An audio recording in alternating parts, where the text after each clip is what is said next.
Guys, what's up? Welcome to another video episode of Shout Me Loud. I'm your host Harsh Agrawal. Well, this video is for all the bloggers who are using WordPress.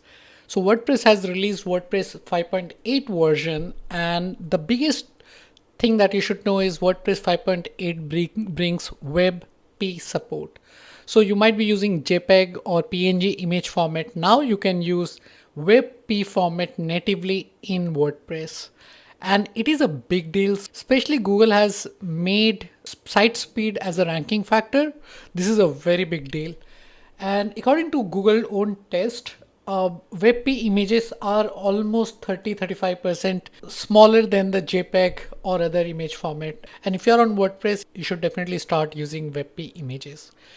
But how do you start using WebP images? That's the question, right? So the very first thing you need to do is you need to convert your PNG or JPEG image to WebP. And if you are using Mac OS, you're in luck, because you can use this tool called WebP Converter Fast Offline by Tong Jiang, which is completely free. And this is how it looks like. So you can simply add a file and it automatically converts JPEG, JPG or PNG to WebP.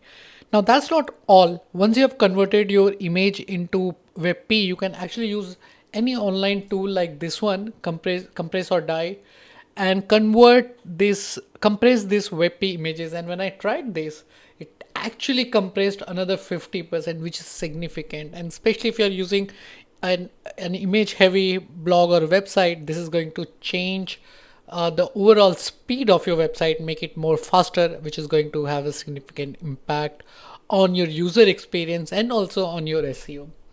Now I'm also looking into different plugins by which we can convert our existing images into WebP images. By the way, WebP images are supported by all major browsers including Safari now, so there's no problem while using WebP images.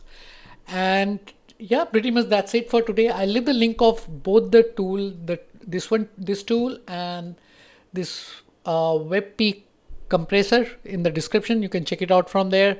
If you have any question about WordPress or converting JPEG to WebP, let me know in the comment section below. I will see you in the next video. Bye bye. This is Harsh.